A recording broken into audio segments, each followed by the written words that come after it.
ସର୍ବେ ଭବନ୍ତୁ ସୁଖିନଃ। ଦିନେ ଗୁରୁ ତାଙ୍କର ଶିଷ୍ୟମାନଙ୍କୁ କିଭଳି ସମସ୍ତେ ଖୁସିରେ ରହିପାରିବେ ବା ହସ ଖୁସିରେ ନିଜ ଜୀବନ ଅତିବାହିତ କରିପାରିବେ ଏ ସମ୍ପର୍କରେ ବୁଝାଇ ଏକ ସୁନ୍ଦର କଥାଟିଏ କହିଛନ୍ତି। କଥାଟି ଅତି ପୁରୁଣା କଥା। କଥାଟି କ'ଣ ନା ଆମେମାନେ ତ ସମସ୍ତେ ଉଣାଅଧିକେ ଜାଣିଥିବା ଯେ ଦିନେ ଠେକୁଆ ଏବଂ କଇଁଚ ମଧ୍ୟରେ ଦୌଡ଼ ପ୍ରତିଯୋଗିତାର କଥା। ଏ କଥା ଆମେ ସମସ୍ତେ ଜାଣିଛନ୍ତି, କିନ୍ତୁ ଗୁରୁ ଏଇ କଥାକୁ ଆଉ ଦୁଇ ପାଦ ଆଗକୁ ବର୍ଣ୍ଣନା କରି ନିଜ ଶିଷ୍ୟମାନଙ୍କୁ କିଭଳି ସମସ୍ତେ ଖୁସିରେ ରହିପାରିବେ ଏ ସମ୍ପର୍କରେ ଏକ ସୁନ୍ଦର କଥାଟିଏ କହିଛନ୍ତି। ଚାଲନ୍ତୁ ଜାଣିବା ଏ କଥାଟି କ'ଣ ଥିଲା। ନମସ୍କାର ଦର୍ଶକ ବନ୍ଧୁ, ଚିନ୍ତନୀୟର ଏହି କାର୍ଯ୍ୟକ୍ରମକୁ ଆପଣମାନଙ୍କୁ ସ୍ୱାଗତ ଜଣାଉଛି।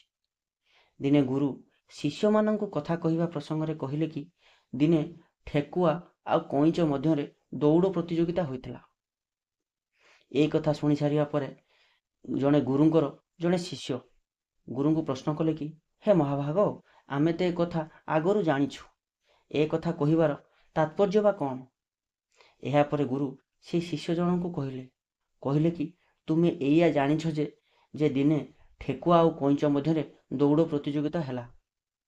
କିଛି ବାଟ ଯିବା ପରେ ଯେତେବେଳେ ଠେକୁଆ ପଛକୁ ଚାହିଁ ଦେଖିଲା ତାର ମିତ୍ର କଇଁଚ ପଛରେ ନଥାଏ, ସେ ମନରେ ବିଚାର କଲା ଯେ ଯଦି ସେ ଟିକିଏ ଏଇ ଗଛ ମୂଳେ ବସି ପଡ଼ି ତାପରେ ଯାଇ ତାର ଲକ୍ଷ୍ୟସ୍ଥଳରେ ପହଞ୍ଚେ ତାହେଲେ ଏଥିରେ କ୍ଷତି ବା କ'ଣ? ସେ ତା ମନରେ ଏଇଆ ବିଚାର କରି ଯେ ଗୋଟିଏ ଗଛ ମୂଳରେ ବସି ପଡ଼ିଲା। ଠିକ୍ ସେହି ସମୟରେ ସୁଲୁସୁଲିଆ ପବନ ବହୁଥାଏ। ଠେକୁଆର ଆଖି ଲାଗି ଯାଇଥାଏ। ଠିକ୍ ସେହି ସମୟରେ କଇଁଚ ତାର ଧିମା ଧିମା ଗତିରେ ଠେକୁଆକୁ ଅତିକ୍ରମ କରି ଯାଇ ନିଜର ଲକ୍ଷ୍ୟସ୍ଥଳରେ ପହଞ୍ଚି ଯାଇଥାଏ। ଯେତେବେଳେ ଠେକୁଆର ନିଦ ଭାଙ୍ଗିଲା, ଯେତେବେଳେ ଠେକୁଆ ଦେଖିଲା ଯେ କଇଁଚ ଯାଇ ତାର ଲକ୍ଷ୍ୟସ୍ଥଳରେ ପହଞ୍ଚି ଯାଇଛି, ସେ କଇଁଚକୁ ବିଜେତା ଘୋଷଣା କରିଥିଲା। ତୁମେମାନେ ଏତିକି ଜାଣିଛ, କିନ୍ତୁ ବର୍ତ୍ତମାନ ଏଇ କଥାର ଆଉ ଦୁଇ ପାଦ ଆଗକୁ ଶୁଣ।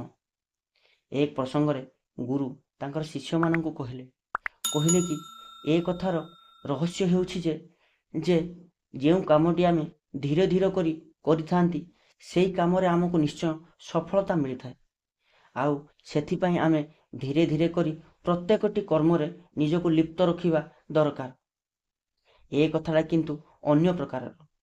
ଏହାପରେ ଗୁରୁ ତାଙ୍କର ଶିଷ୍ୟଙ୍କୁ କହିଲେ କି ଏଭଳି ଅନେକ କିଛି ବର୍ଷ ବିତି ଯାଇଥାଏ ଯେ କଇଁଚମାନେ ନିଜର ବିଜେତା ଘୋଷଣା ହୋଇଥାନ୍ତି ଏବଂ ଠେକୁଆମାନେ ନିଜକୁ ପରାଜିତ ଘୋଷଣା କରି ନିଜର ଜୀବନ ଅତିବାହିତ କରୁଥାନ୍ତି।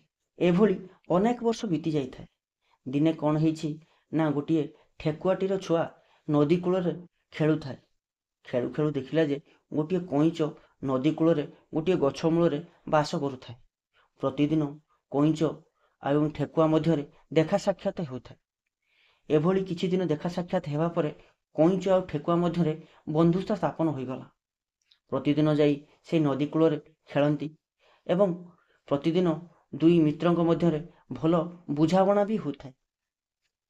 ଏଭଳି କିଛି ଦିନ ବିତିଯିବା ପରେ ଠେକୁଆ ଏବଂ କଇଁଚମାନେ ବିଚାର କଲେ ଯେ କହିଲେ କି ହେ ମିତ୍ର, ଚାଲ ଆଜି ଆମେ ଦୌଡ଼ ପ୍ରତିଯୋଗିତା କରିବା। ଏ କଥା କିନ୍ତୁ ଠେକୁଆ ଜାଣିଥାଏ ଯେ ତାର ପୂର୍ବଜମାନେ କଇଁଚମାନଙ୍କ ଠାରୁ ଦୌଡ଼ରେ ହାରି ଯାଇଥିଲେ। ସେଥିପାଇଁ ସେ ଏଇ ଅପରାଜୟକୁ ଜୀବନସାରା ଘୋରିସାରି ହେଉଛନ୍ତି। କିନ୍ତୁ ଏ କଥା ଆଦୌ କଇଁଚଟି ଜାଣିନଥାଏ। ତା ମନରେ ସେଭଳି କିଛି ବି ନଥାଏ। ଏ କଥା ଶୁଣି ଠେକୁଆଟି ରାଜି ହୋଇଗଲା ଯେ ଠେକୁଆ ଆଉ କଇଁଚ ମଧ୍ୟରେ ଦୌଡ଼ ପ୍ରତିଯୋଗିତା ଆରମ୍ଭ ହେଲା। ଏ କଥା କିନ୍ତୁ ଠେକୁଆର ମନେ ଥିବାରୁ ସେ କୌଣସି ସ୍ଥାନରେ ନିଜକୁ ଆଳସ୍ୟ ନ କରି ତୁରନ୍ତ ଦୌଡ଼ି ଯାଇ ନିଜର ଲକ୍ଷ୍ୟସ୍ଥଳରେ ପହଞ୍ଚିଗଲା। କଇଁଚ ଯେତେବେଳେ ଧୀମା ଗତି ଦେଇ ଯାଇ ଲକ୍ଷ୍ୟସ୍ଥଳରେ ପହଞ୍ଚିଲା, ଦେଖିଲା ତା ପୂର୍ବରୁ ଠେକୁଆଟି ପହଞ୍ଚି ଯାଇଥାଏ। ସେ କ'ଣ କଲା ନା ଠେକୁଆକୁ ବିଜେତା ଘୋଷଣା କଲା। ଏହାପରେ ଠେକୁଆର ଜ୍ଞାତି କୁଟୁମ୍ବମାନେ ଜାଣିବାକୁ ପାଇଲେ ଯେ ତାଙ୍କର ପୂର୍ବଜମାନେ ହାରିଥିବା ବାଜିଟିକୁ ଆଜି ତାଙ୍କର ଏଇ ଛୋଟିଆ ଛୁଆଟି ଜିତି ପାରିଛି। ସେଥିପାଇଁ ସେମାନେ କ'ଣ କଲେ ନା ଠେକୁଆ ବେକରେ ଫୁଲମାଳ ପକାଇ ତାକୁ ଗାଁରେ ବୁଲାଇଲେ। ନିଜ ଭିତରେ ଖୁସିର ଉନ୍ମାଦନା ଖେଳି ଯାଇଥାଏ। ଠେକୁଆମାନଙ୍କର ଖୁସି ଦେଖି ଯେତେବେଳେ କଇଁଚମାନେ ଜାଣିବାକୁ ପାଇଲେ ଯେ ତାଙ୍କର ଛୋଟିଆ ଛୁଆଟି ଯେ ଠେକୁଆଠାରୁ ହାରି ଆସି ତାଙ୍କର ପୂର୍ବପୁରୁଷମାନଙ୍କର ଅର୍ଜନ କରିଥିବା ଯେଉଁ ସୁନାମ ସେ ତାକୁ ଧୂଳିସାତ୍ କରିଛି।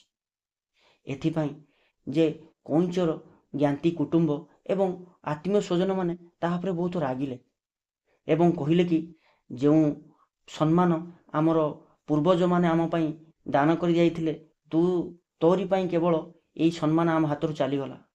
ସେଥିପାଇଁ ତୁ ଆମ ପାଖରେ କେବେ ହେଲେ ରହିପାରିବୁ ନାହିଁ। ଏହା କହିସାରି ସେଇ ଛୋଟିଆ କଇଁଚଟିକୁ ନିଜ ଦଳରୁ ବିତାଡ଼ିତ କରିଦେଲେ। ଏମିତି କିଛି ଦିନ ଯିବା ପରେ କଇଁଚଟି ଏକ ନଦୀ ପଠାରେ ବସବାସ କରୁଥାଏ। ପୁଣି ତାର ମିତ୍ର ଆସି ତା ପାଖରେ ପହଞ୍ଚିଗଲା। ମନ ଦୁଃଖରେ କଇଁଚଟି ବସିଥାଏ। ଠେକୁଆ ଆସି କଇଁଚକୁ ପଚାରିଲା, କହିଲା କି, ହେ ମିତ୍ର, ତୁମର ମନ ଏତେ ଦୁଃଖ କ'ଣ ପାଇଁ? ଏହାପରେ କଇଁଚଟି ଠେକୁଆକୁ କହିଲା କି, ମୋର ପୂର୍ବପୁରୁଷମାନେ ତୁମ କଇଁଚ ଆଉ ଠେକୁଆ ଦୌଡ଼ ଭିତରେ ସେମାନେ ନିଜକୁ ବିଜେତା ଘୋଷଣା କରିଥିଲେ। କିନ୍ତୁ ମୁଁ ତୁମଠାରୁ ଆଜି ହାରିଯାଇ ସେଇ ସମ୍ମାନକୁ ଆଜି ମୁଁ ଧୂଳିସାତ୍ କରିଛି। ସେଥିପାଇଁ ମୋର ଆତ୍ମୀୟ ସ୍ୱଜନ ଏବଂ ଜ୍ଞାତି କୁଟୁମ୍ବମାନେ ମୋତେ ଦଳରୁ ବହିଷ୍କାର କରିଦେଇଛନ୍ତି। ସେଥିପାଇଁ ମୁଁ ନିଜକୁ ଏକୁଟିଆ ମନେ କରୁଛି ଯେ କିଭଳି ସେମାନଙ୍କଠୁ ଦୂରରେ ଆସି ରହି ମୁଁ ନିଜର ଜୀବନଯାପନ କରିବି। ଏମିତି କିଛି ଦିନ ଗଲା ପରେ ସେମାନେ ଉଭୟ ସାଙ୍ଗସାଥିରେ ଚଳିବାକୁ ଲାଗିଲେ। ପୁଣି ଆଉ ଦିନେ ଠେକୁଆ ଏବଂ କଇଁଚ ମଧ୍ୟରେ ଦୌଡ଼ ପ୍ରତିଯୋଗିତା କରିବା ପାଇଁ ସିଦ୍ଧାନ୍ତ ନିଆଗଲା। ଏଥର କିନ୍ତୁ ଦୌଡ଼ ପ୍ରତିଯୋଗିତାରେ ସ୍ଥାନ ନିର୍ଦ୍ଧାରଣ କରିବ କଇଁଛ, ଯେ କେଉଁଠି ଯାଇ ପହଞ୍ଚିଲେ ନିଜକୁ ବିଜେତା ବୋଲି ଘୋଷଣା କରାଯିବ। ତା ପରଦିନ ସକାଳୁ ଠେକୁଆ ଏବଂ କଇଁଚ ଯାଇ ଗୋଟିଏ ସ୍ଥାନରେ ପହଞ୍ଚିଗଲେ ଏବଂ ନିଜର ଲକ୍ଷ୍ୟସ୍ଥଳ ନିର୍ଦ୍ଧାରଣ କଲା କଇଁଛ। ଦୁଇ ଜଣଙ୍କ ମଧ୍ୟରେ ଦୌଡ଼ ପ୍ରତିଯୋଗିତା ଆରମ୍ଭ ହୋଇଗଲା। ଠେକୁଆ ତାର ତୀବ୍ର ଗତିରେ ଦୌଡ଼ି ଦୌଡ଼ି ଆଗକୁ ଚାଲିଲା।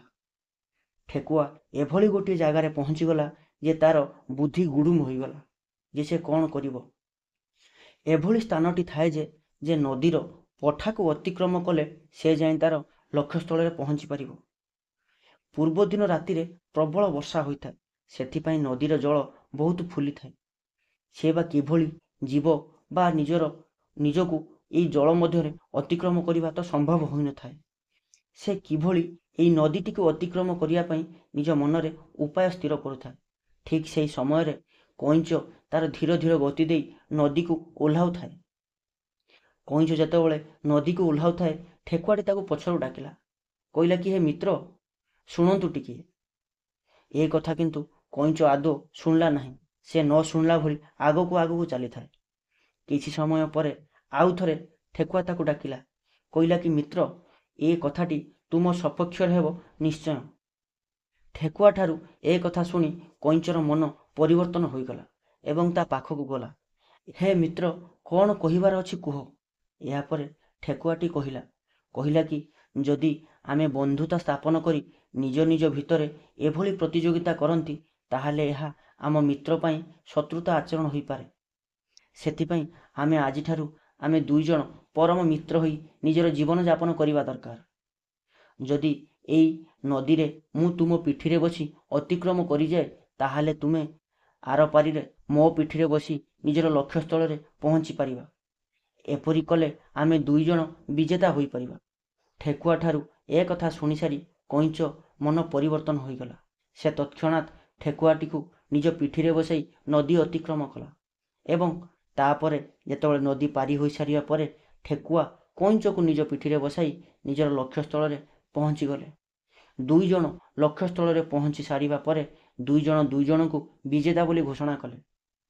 ଏ କଥା ଶୁଣି କଇଁଚର ଆତ୍ମୀୟ ସ୍ୱଜନମାନେ କଇଁଚ ବେକରେ ଫୁଲମାଳ ପକାଇ ତାକୁ ଗାଁରେ ବୁଲାଉଥାନ୍ତି ଏବଂ ଠେକୁଆର ଆତ୍ମୀୟ ସ୍ୱଜନମାନେ ବି ଠେକୁଆ ବେକରେ ଫୁଲମାଳ ପକାଇ ଗାଁକୁ ବୁଲାଉଥାନ୍ତି। ଦୁଇ ଜଣ ପରସ୍ପରକୁ ଦେଖି ବହୁତ ଖୁସି ହେଲେ ଏବଂ ମନେ ମନେ ବିଚାର କଲେ ଯେ ସେମାନଙ୍କର ଏଇଭଳି କିଛି ସିଦ୍ଧାନ୍ତ ଯେ ତାଙ୍କର ପରିବାରକୁ ଏକତ୍ରିତ କରି ଖୁସିରେ ମିଳାଇ ପାରିଛି। ଗୁରୁ ଶିଷ୍ୟମାନଙ୍କୁ ଏ କଥା କହିବାର ତାତ୍ପର୍ଯ୍ୟ ହେଉଛି କି ଏହା କି ଯଦି ଆମେ ସମସ୍ତେ ମିଳିମିଶି କାର୍ଯ୍ୟ କରନ୍ତି, ତାହେଲେ ଆମେମାନେ ସମସ୍ତେ ବିଜେତା ହୋଇପାରିବା। ଯଦି ଆମ ମନରେ ସମସ୍ତଙ୍କ ପ୍ରତି ଉଦାରତା ଭାବ ଆସିଯାଏ, ତାହେଲେ ଆମେ ସମସ୍ତେ ଏ ଖୁସିରେ ଅଂଶଗ୍ରହଣ କରିପାରିବା। ସେଥିପାଇଁ ଆମେମାନେ ସମସ୍ତେ ପରସ୍ପରକୁ ସାହାଯ୍ୟ ସହାନୁଭୂତି କରି ଜୀବନର ଲକ୍ଷ୍ୟସ୍ଥଳକୁ ଆଗେଇ ଚାଲିବା ଦରକାର। ସେଥିପାଇଁ ଗୁରୁ ଶିଷ୍ୟମାନଙ୍କୁ କହିଲେ କି ସର୍ବେ ଭବନ୍ତୁ ସୁଖିନଃ, ସର୍ବେ ସନ୍ତୁ ନିରାମୟା, ସର୍ବେ ଭଦ୍ରାଣୀ ପଶ୍ୟନ୍ତୁ, ମା କଶ୍ଚିତ୍ ଦୁଃଖ ଭବେତ୍। ଏହାର ଅର୍ଥ ହେଉଛି ଯେ ଆମେ ବି ଖୁସିରେ ରହିବା ସହିତ ସହିତ ଅନ୍ୟମାନଙ୍କୁ ବି ଖୁସି ପଦାର୍ପଣ କରିବା ଆମର ଏକ ମୁଖ୍ୟ କର୍ତ୍ତବ୍ୟ। ଆଶା କରେ ଏହି ଭିଡ଼ିଓଟି ଆପଣମାନଙ୍କୁ ନିଶ୍ଚୟ ଭଲ ଲାଗିଥିବ। ଭିଡ଼ିଓଟିକୁ ନିଶ୍ଚୟ ଲାଇକ୍ କରିବେ, କମେଣ୍ଟ କରିବେ ଏବଂ ସେୟାର କରିବେ।